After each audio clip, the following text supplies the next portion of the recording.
Paz, irmãos, como é bom estar reunidos com vocês novamente.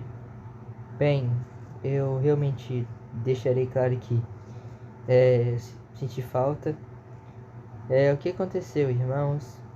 Para deixar claro, meio que houve um desânimo sobre algumas coisas pessoais, só que não tem nada a ver com a série, não tem nada a ver. Meio que foi um desânimo, mas já é algo a ser resolvido. E se for da vontade de Deus, estamos aqui firmes e fortes todos os dias, independente do horário, continuando a nossa série. E novamente, vamos ter que recapitular muitas das coisas. E, bem, não estamos apressados. Vamos esclarecer tudo o que for necessário. Bem, hoje vamos estar lendo três versículos. E, sabe, parece meio difícil, mas incrivelmente não está difícil de entender. Acho que, mesmo que o vídeo fique um pouco longo, todo mundo vai compreender, porque graças a Deus, Deus nos dá esse discernimento para interpretar a palavra. Então vamos embora. Estávamos lendo Atos 4 e nós paramos no capítulo o versículo A Igreja em Adoração. O que procede a partir daqui? Pedro e João, eles foram interrogados pelo Sinédrio e eles queriam prender e eles até queriam censurar eles. Só que eles demonstraram muita coragem e eles não se calaram. Nisso, os irmãos que estavam reunidos junto com eles reconheceram a coragem deles e pediram a Deus que eles tivessem a mesma coragem, tivessem, sabe, aquilo. Tipo, tivesse a coragem de anunciar o evangelho, anunciar. E nisso Deus escuta e faz o que eles estavam desejando, que era o Espírito Santo habitar para interpretar a palavra. Nisso, tudo jóia. Agora vamos continuar. E eu peço que vocês prestem bastante atenção, porque é um versículo bem conhecido sobre Atos, que alguns podem interpretar mal, mas eu consegui entender. Espero que eu consiga propagar a mensagem. A comunidade cristã, da multidão dos que creram, era o coração e a alma. Ninguém considerava exclusivamente sua nenhuma das coisas que possuía. Presta atenção nisso. Tudo porém lhe era comum. Com grande poder, os apóstolos davam testemunho de ressurreição do Senhor Jesus. Em todos eles havia uma abundante graça. Por nenhum necessitado havia entre eles, porquanto que possuíam terras ou casas, vendendo, traziam os valores correspondentes. Vou ler de novo. Por nenhum necessitado havia entre eles, portanto, que possuíam terras ou casas, vendendo, traziam os valores correspondentes e depositavam aos pés dos apóstolos. Então se distribuía a qualquer um à medida que alguém tinha necessidade. Primeira conclusão. Meio que aqui eles davam uma espécie de dízimo e todo mundo lá era reunido. Então eles não se apegavam a nada, eles distribuíam. Poxa, se eu tenho uma terra aqui, eu vou levar os apóstolos, que eles vão saber administrar, e eu não vou faltar para mim, não vai faltar para o irmão, não vai faltar para o outro que está passando fome. Então, compreenda isso. A oferta de Barnabé. José, a quem os apóstolos deram o sobrenome de Barnabé, quer dizer filho de exortação, levita natural de Chipre, como se tivesse um campo, vendendo-o, trouxe o preço e depositou aos pés dos apóstolos.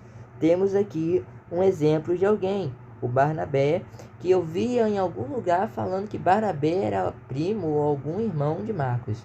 Eu não tenho certeza dessa afirmação. Eu vi em algum lugar que está na minha cabeça. Mas aqui perceba um bom exemplo. Ele vendeu e deixou aos pés dos apóstolos. E aqui entra o exemplo negativo. Temos o exemplo bom e o exemplo negativo, que é o porquê eu pedi que vocês prestassem atenção. Ananias e Safira. Muitos já devem conhecer, mas muitos talvez não devem ler, devem ter lido. Então, vamos nessa. Entretanto, certo homem chamado Ananias, com a sua mulher Safira, vendeu uma propriedade, mas, em acordo com a sua mulher, reteve parte do preço e, levando o restante, depositou aos pés dos apóstolos. Eu vontade de falar, mas tem que ler o resto. Então disse Pedro: Ananias, por que encheu Satanás teu coração, para que mentisse ao Espírito Santo, reservando parte do valor do campo? Conservando, porventura, não seria teu, e vendido não estaria em teu poder? Como, pois, assentaste no teu coração este desígnio? Não mentiste aos homens, mas a Deus.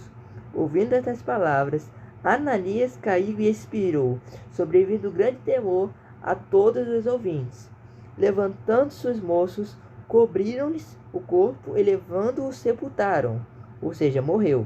Quase 3 horas depois, entrou a mulher de Ananias, Safira, não sabendo o que ocorrera. Então Pedro, dirigindo-se a Safira, ou ela, como está escrito, perguntou-lhes: Diz-me, vestes por entretanto aquela terra? Ela respondeu: Sim, portanto. Tornou-lhe Pedro: Por que entraste acordo para tentar o Espírito do Senhor? Eis a porta dos pés que o sepultaram teu marido, e eles também te levarão. No mesmo instante, caiu ela aos pés de Pedro e expirou. Entretanto, os moços acharam-na morta, e levando-a, sepultaram junto ao marido. Muitos que não tem tanto discernimento, eles leem essa passagem e eles pensam: nossa, como os discípulos são maus. Ah, reservaram, eles só queriam um pouquinho de terra.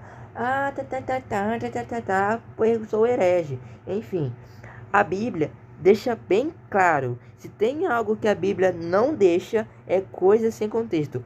Aqui ele explica como é que estava funcionando, ele dá um bom exemplo e explica uma situação onde foi errada.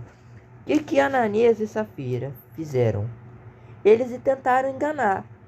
Eles tinham uma terra, como é falado na comunidade cristã, como estava sendo feito. Temos Barnabé que vendeu a sua terra. E eles, que eles fizeram? Eles pegaram muito do valor da terra, deram uma migalhinha para os apóstolos. E os apóstolos já estavam ligados o que aconteceu. E o que acontece? Eles meio que afrontaram o Senhor, porque eles tentaram mentir para eles e eles morreram. E é engraçado, porque muitas vezes a gente age de forma errada com o Senhor e nós não somos julgados da forma que merecemos. Isso, de qualquer forma, é bom, mas não é algo bom que nos conforte, mas algo bom que nos orienta a estar cada dia mais retos e concretos ao Senhor. Porque Jesus,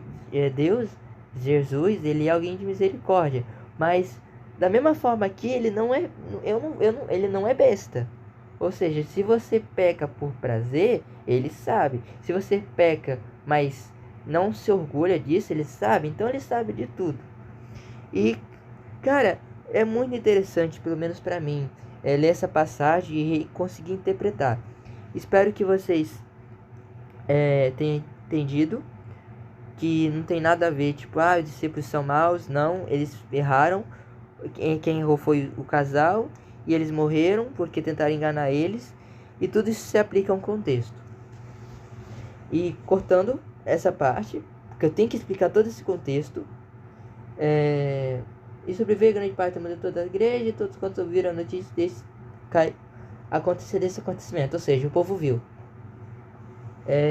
Agora, para encerrar, eu não tenho certeza se é de hoje ou é de ontem. Mas se for de ontem, eu leio o de ontem. Oh, papai. Enfim, vamos estar lendo até onde eu sei. Os apóstolos fazem muitos milagres, ou faziam muitos milagres. Muitos sinais e prodígios eram feitos entre o povo pela mão dos apóstolos, e costumavam todos reunir-se de comum acordo no pórtico de Salomão. Mas dos restantes ninguém ousava juntar-se a eles, porém o povo lhes tributava grande admiração. E crescia mais e mais a multidão de crentes, tanto como homens como mulheres agregados ao Senhor, ao ponto de levarem os enfermos até pelas ruas e os colocarem sobre leitos e macas, para que ao passar Pedro, ao menos sua sombra se projetasse em alguns deles. Afluía também muita gente das cidades vizinhas a Jerusalém, levando os doentes e atormentados de espíritos imundos, ou seja, demoníacos. Estavam com espíritos amaldiçoados, não estou lembrando, estavam possuídos, isso. E todos eram curados. Ou seja, você tem todo esse contexto e tem algo que é logo depois. Então aquele argumento, os discípulos são maus, cai totalmente por terra. Porque aqui, até pessoas que nem eram de Jerusalém estavam sendo curadas, tipo, entendeu? Até pessoas que não eram de Jerusalém, tipo, poxa, a pessoa era lá da Ásia, trouxe o enfermo para Jerusalém e os discípulos curaram eles. Então, poxa, como é que você vai dizer que eles são maus? Entendeu? A questão é leitura, leitura, leitura, leitura. Tipo, a melhor forma, tipo, você quer conhecer a Deus? Leia a Bíblia. Leia a Bíblia, peça exortação, peça discernimento. E exatamente é o que eu ando fazendo sobre todos esses capítulos. Porque eu sei que tudo isso que eu interpreto... Nossa, eu tô uma clareza de ideia aqui, para vocês terem ideia, que eu tenho certeza que isso não vem de mim, mas vem de Deus. Porque eu mesmo sou muito lerdo para interpretar texto. E graças a Deus, Deus está me ajudando, está me ajudando. Espero que Deus esteja ajudando vocês. Eu peço que vocês me perdoem por minha falta de compromisso. Estarei melhorando nisso que possível. E é isso. Que a graça esteja convosco. Foi muito bom esse vídeo. E que vocês sejam sempre com Cristo. É isso. Bye, bye.